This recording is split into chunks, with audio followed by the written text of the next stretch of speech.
How do you respond to challenges? How do you respond to a disease or an occurrence in your life that is life changing? This is Book Talk. I'm your host, Anthony Moirore. At Book Talk, we have authors come and tell us about their books. And always we are having great guests and great books to talk about. Today's book is known as Rebirth After Stroke.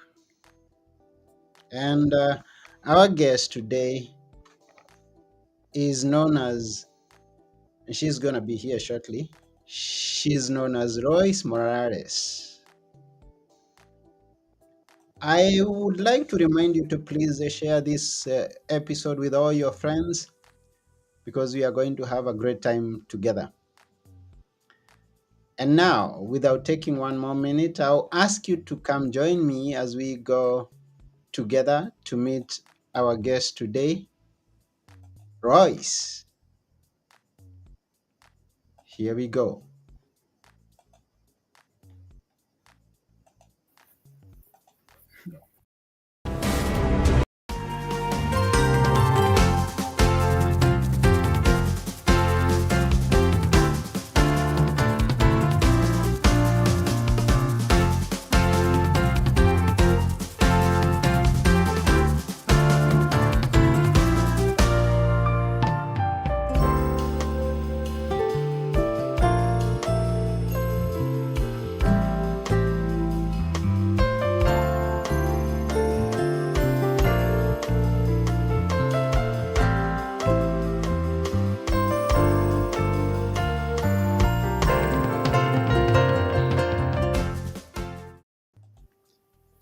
Hi, Royce.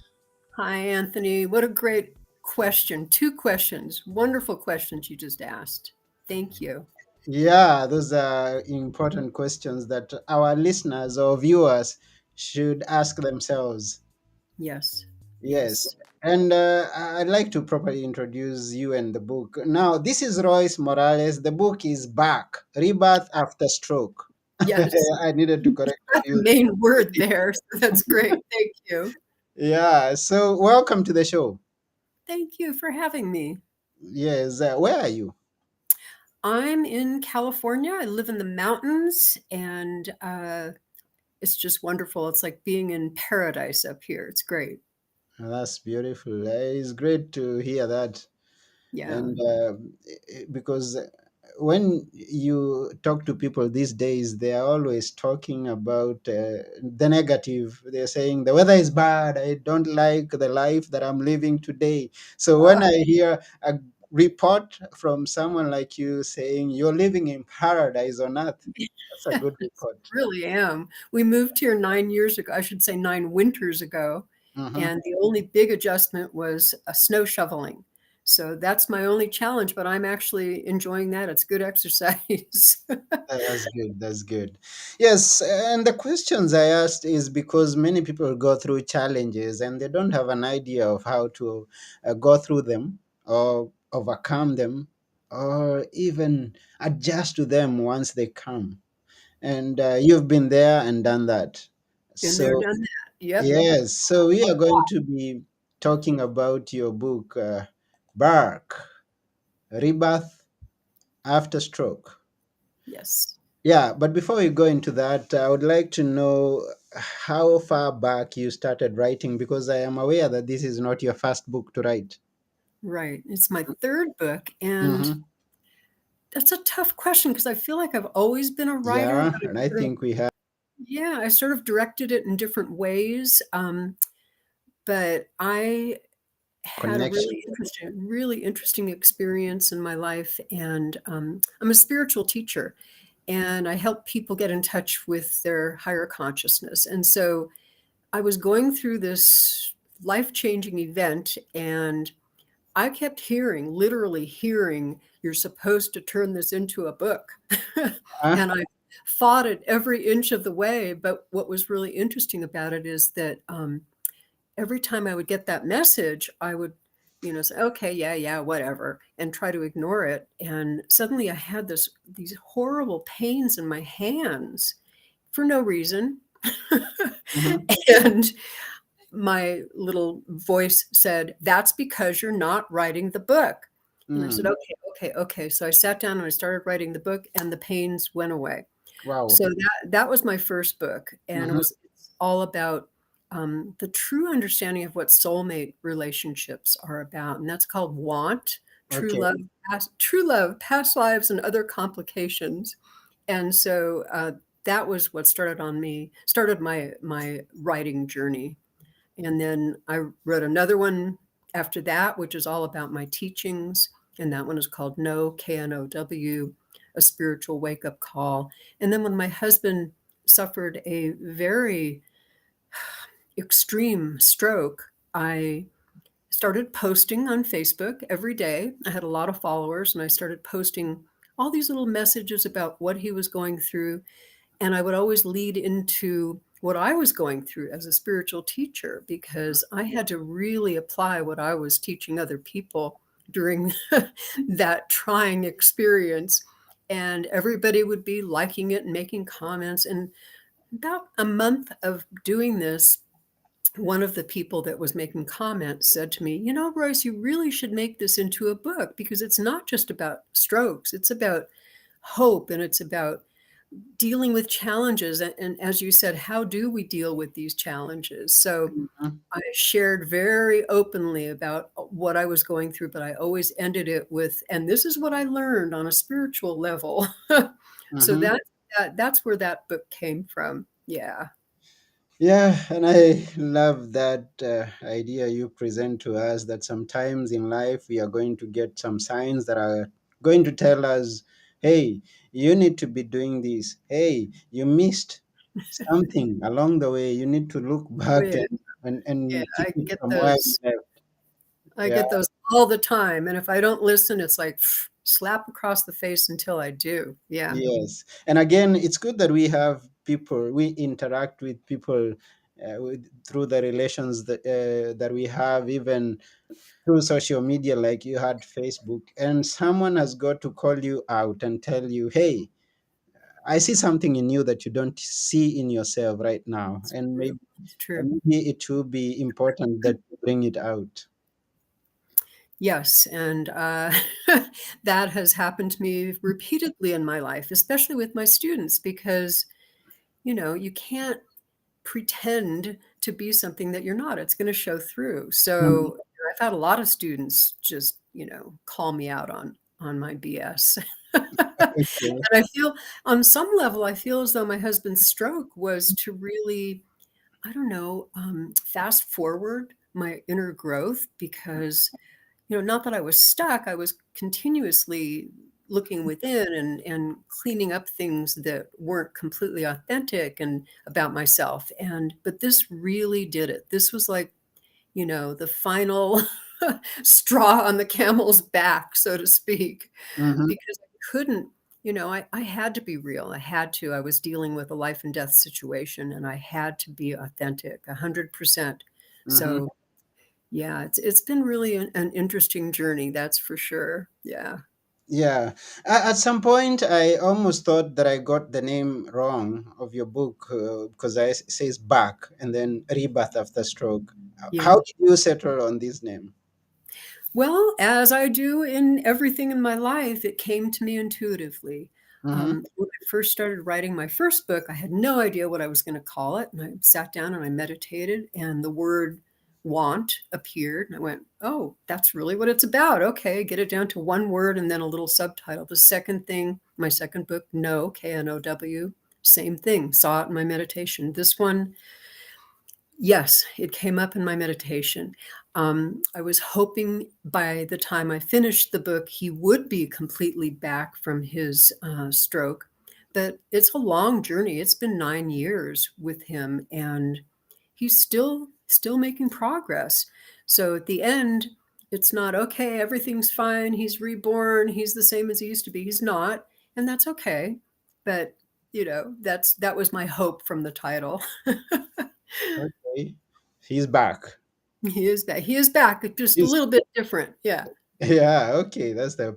But and again, I noticed now since you're in that area, and again, I notice all your words, all those one words are four lettered. Yes, that's Any, true. any I didn't notice relation, that. You're any right. relation. Did not notice that one, but yeah, you're right. Yeah, all of them are four letters. It's okay. So I guess the fourth one is going to be love, but then we'll come. They're all love. They're all about love. Yes. Yeah, they're all about love. So maybe that's what we're gonna settle on. But before we come to that, because we are going to ask you what you are planning of or what you're already doing for the future. Let's dive deeper into our book of today, Back, Rebirth After Stroke. And you were going through some experiences, and maybe you would be willing to share with us a few of them that you have put in the book that the author or the reader or the listener would be interested in following up with. Well, I should have looked through the book before I went on this interview because it's been 9 years or 8 years actually since I published it, but there were so many. I think somebody else was asking me that the other day, and what came to me, and it's coming to me now, so I guess I'll share it, is that um, I believe in reincarnation. It's one of the things that I talk about and teach in my courses. Mm-hmm. And I've been doing a lot of inner work, discovering my past lives, not just for the fun of it and wow, I was Cleopatra, that kind of thing, which everybody was Cleopatra, right? And so, but I do it as a form of inner work that allows me to resolve some of the stuff that I've done in past lives that I'm not conscious of until they come to me in my meditation. And my husband was and is very into that as well. We've been working together to discover mutually shared past lives that kind of spontaneously come to both of us at the same time. Mm-hmm. And so, what we've noticed is a pattern of all the lifetimes we've shared, which were many. And we've noticed that every lifetime has been about him supporting me in some way. Um, I could tell you lots of stories about that, but it's always him either saving me or uh, helping me or being there for me. And this lifetime, when we got together, it started out being the same way. He was my student originally, and then he became my husband, and he was my editor. He was my support mechanism. He would come to my classes and help say things that I couldn't figure out. I mean, he was always there in some way, which was wonderful. We really shared a good partnership, but it was always him supporting me. And so when he had his stroke, I decided, okay, well, I'm going to take a look and see what this is about. And we both simultaneously understood that this has shifted those roles. This has been me supporting him. I'm his caregiver. I'm his full-time caregiver now. And it was almost like a completion of some kind of a karmic thing going on. Mm-hmm. I always talk about karma, how we're here to kind of clean things up and we're not conscious of what we're cleaning up, but it's presented to us all the time to clean things up. So because I allowed myself to be supported, and I could use a more negative word about that, but I'll say supported. And this time he is completely dependent on me. He can't talk and he can barely walk. And so, I'm 24/7 doing everything for him. Mm-hmm. All the things that I hated doing, repairing the house and paying the bills and all that stuff that he used to do. Mm-hmm. So it's that kind of thing that it's balancing things out, it's cleaning things up, it's giving me an education that I really didn't want to have, but now I understand the value of it. So Mm-hmm. I think that's one of the overall messages of the book, and there's so many interesting stories in there. None of them are coming to mind, but as we go on, I'm sure I'll think of some. But yeah, thank you. Yeah, it would be good to share with us when you remember. But even if you don't, that's the reason we are doing this show so that the person can go and get the book and read it. Now Right. we have the overall picture of how the Yeah. book is. Now it's for us to go deeper and find for Yeah. ourselves. But always, I mean, many times we like hearing a bit about it. Yeah. Now, how long did it take you to write the book? Well, like I said, I started putting posts on Facebook the minute we got into the hospital, Hmm. and then he was in the hospital for about 3 months, and so every day I would post things, and then when we came home, I would try to write every single day. So it took me about a year and a half, I would say, to write the book because it had to kind of unfold. And I just thought of a funny story. This came to me from the book.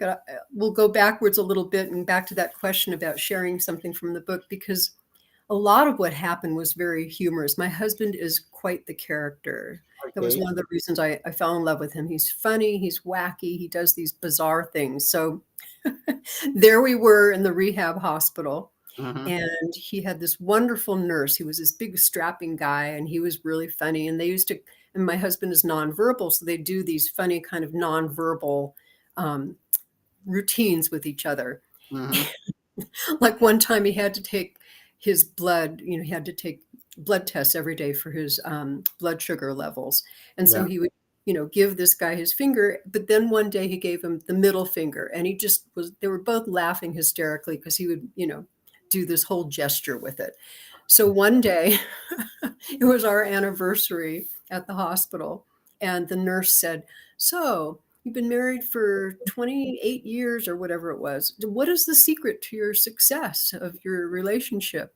And I looked at him, and out of my mouth, and this is next to a person who can't speak, I said, "Communication." And the nurse just about fell over laughing, and we were all laughing hysterically. And I said, "Well, yeah, that's true. So now we're just going to have to figure out another way to do that with a nonverbal person." So Hmm. that was just kind of, there were all kinds of funny things like that my husband would do and just crack the entire hospital up with. So That's interesting. And yeah, yeah, we like to laugh. But maybe you can talk about the aspect of humor. And because we started with saying that people could be going through some challenges and they don't know how to go about it. yeah, And you told us that that's one of the reasons that you got interested in your husband and ended up marrying him. yeah. How has humor played in your relationship, and especially after the stroke? And Well, he's still just as wacky, even mhm, though he can't verbalize it. He still does these wacky things all the time. When a person has a stroke, a lot of times their intelligence is not affected. So he's just as smart, but he just can't get those words out. But he'll mhm, come up with crazy things to do. But back to your question, I was always a very serious person. mhm, Here I am, a spiritual teacher, and you've got to be serious as a spiritual teacher, right? At least mhm, that's what I thought. mhm, And when we met, I was so attracted to how funny and light and, wacky he was. Um, but once we got married, things changed, and I talk a lot about this in my course. I call it the mirror effect. mhm, And what that is that whatever you're pushing down, it's like a seesaw. You push something down and it has to come up somewhere else. So I was pushing down, which I didn't realize, was pushing down my own silliness, my own humor, my own lightness, my own joy, really. And he became the other side of my seesaw, and he became wackier and crazier and sillier. And it would drive me crazy. We mhm, were together for about 6 months, and I'd be like, why can't you ever be serious? mhm, Even though that's what I was attracted to, his craziness. So, what I finally realized was he was showing me how suppressed I was. I was suppressing that part of me. So, I mhm, started to let that part of me up. And then, of course, the seesaw got balanced, and he could be serious sometimes, and I could be wacky sometimes. And it was a nice balance of the two energies. So, that happens so often in relationships that one person, the same thing happened with anger. I was pushing down my anger, and my husband would be the other side of the seesaw, and he would be going crazy. Instead of just, mildly angry at something, he'd be punching through walls. And I'd be like, what are you doing? Why are you doing that? That's not the person I married. Well, he was showing me that I was pushing down my anger. So once I started accepting my own anger and allowing it out appropriately, of course, I wasn't punching through walls. But once he started to do that, everything balanced out. So now, I can be angry appropriately. He can be as well. So I don't know if that answered your question, but that's where I went with it. Yeah, it did. And thank you very much for that answer. Now, I would like to ask from the start of that, whatever it is that you encountered, the stroke happening and going to rehab, and all these years that you've been together, what has changed from the beginning to now? Well, I think I'm a lot more accepting of what happened because at first I felt a lot of guilt. Mm-hmm, Oh, I should have known, or here I am, so intuitive and aware. Why did I not know that he was going to be having a stroke? It was very unexpected. He mm-hmm, was very, very, very healthy. We're both vegetarians. He was active. He was athletic, and it was just this sudden thing that happened. So it took me a long time to really resolve the guilt and know that this was meant to be, so to speak. mm-hmm, And so now I just adore him, his new self, and we're able to communicate. A lot of what he wants to say, I'm able to pick up on intuitively, and I can, figure out what he's wanting or what he's trying to say. He's in a lot of speech therapy, and it really helps. He's able to get out a few words here and there if he feels like it. Um, so I think that's pretty much where we're at. I know even after 9 years that he can still make progress. And a lot of it, going back to what I was saying about mirroring, a lot of it is because there's still more for me to learn from this experience. It's mm-hmm. kind of an ongoing challenge to learn this and to not have my buttons pushed all the time because, So yeah, that's where we're at. It's great. It's Yeah, wonderful. It's yeah, living in paradise and, loving him and still doing what I'm doing. I still teach and I still write. I'm writing more books even as we speak. So, yeah. yeah. And it's good to know that you still do things that you used to Oh, do. yeah. So, Yes. so that you remind us that whatever happens, we should keep going. Uh, Yes. we sh- Even during the pandemic. Yes. uh-huh. Excuse me.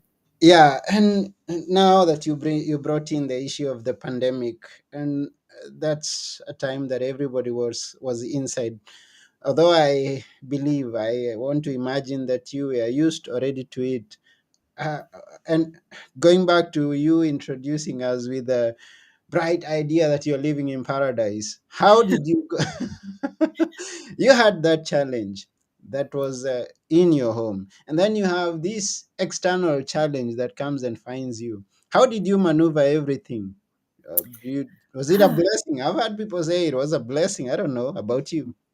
It it really was on some level because I was taking him probably 3,000 miles a month to various therapies. Mm, And when the pandemic hit, we stopped doing any of that stuff. So we started doing all of it online.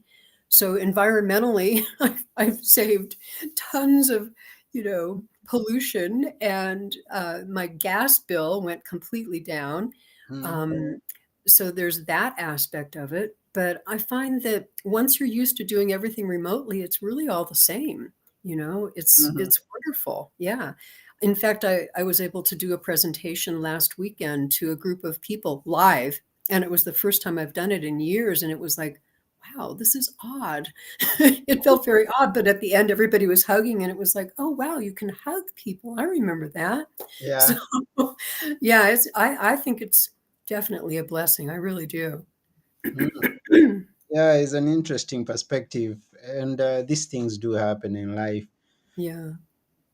When things come your way, unexpected challenges, and you find yourself in a position that you have never imagined yourself in, what do you do? How do you? That's a question I'm asking the viewer or the listener. What do you Yeah. do? You've Yeah. got to.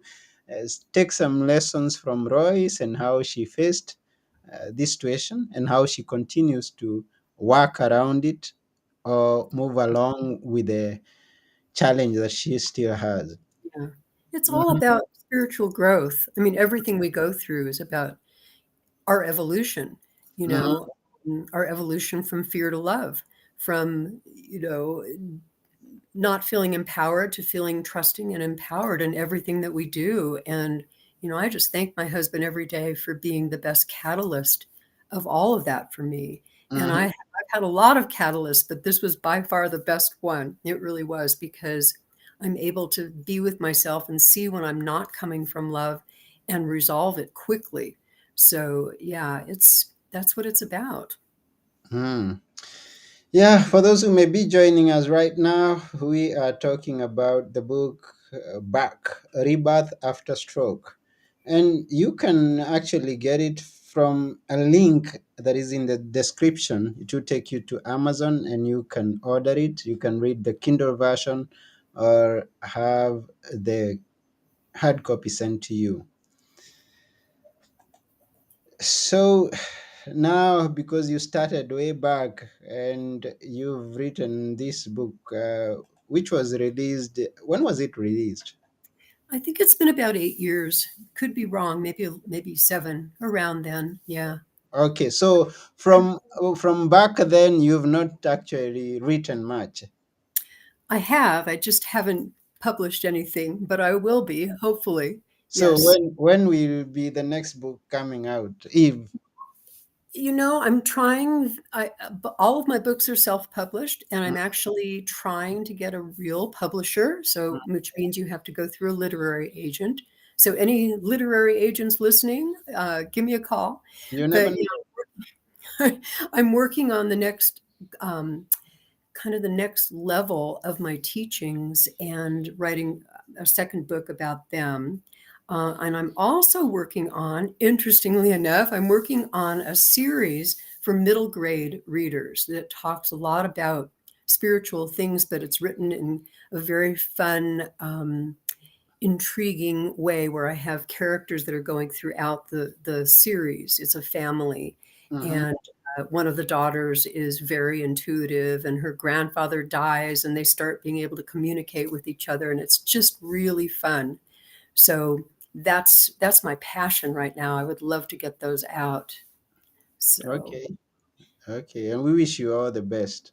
thank you. What would you tell to someone who's thinking of writing, he's never written, and how do you start? How do you actually go ahead and become an author if you are not? Oh, that's such a tough question. Part of me wants to say, it's difficult. There are challenges, there's barriers, there's roadblocks, there's fear. Those are all just fears, but you've got to do it. If Mhm. your if your soul and your higher consciousness is saying, sit down and write, you know, my hands were the biggest messages. I had to do it. Um, and I always think I talk about this in my courses. I always think about the deathbed scenario where you're lying there dying and you're thinking to yourself, did I do what I was supposed to do? Did I write that book? And if you didn't, there's going to be so many regrets. And if you believe in past lives, you'll just have to come back and do it again and sit down at the computer. So you might as well do it now. Might as well do it now. Might as well. Yeah, so this could be the sign that you're waiting for. Hey, you listener, you viewer, if there's a book that you've been dreaming of writing, Yes. yes, Royce is telling you to just do it. Just do it. Just do it. Just do it. Start now. Yeah. And don't wait for your hands to start paining. Just Right. Well, wait until the show is done and then start.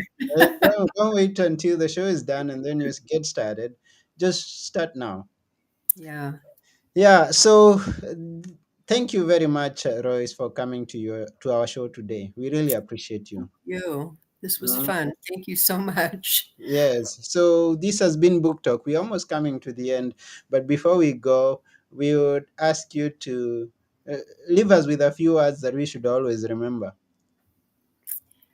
Um, Say that again. That A accent few of yours just words, a few words that we should always remember. words that we should always remember. We all have a divine with a capital D purpose in being here, and if writing is that purpose, it's important to do it. Even if you don't think you can write, there are editors that can help you. Your friends can read it and give you criticism. Um, yeah, just do it and don't have regrets at the end of your life, really. Um, I could I could go on, but yeah. Yeah, and if you feel like there's some kind of a fear getting in the way or blocking you, I do offer classes that help people get in touch with what their true purpose is and resolving the fears that are in the way. Because those fears come from somewhere. As I was saying before, there are a lot of things that we bring with us from past lives that can get resolved. So I'm available. Thank you very much once again. Hey, we see that you have a friend. Tell us about your friend. This is Gigi. She's a lover. She's wonderful. She's my new baby. I've had her for 6 months. Six Yeah, months. Okay. yeah, She's beautiful. she is. Yeah. Now, now that's for someone who's not watching the video but is only listening. We are talking about a canine friend. Yes. Yeah, that Royce had. That has. Okay, and she just realized that the show is about to end, so she's come. Usually she does realize that. Yes. Thank you very much. We really appreciate you, Thank you and so much. have a good day. Yes, you too. To all the viewers, we also want to thank you for taking your time being here with us or listening to us.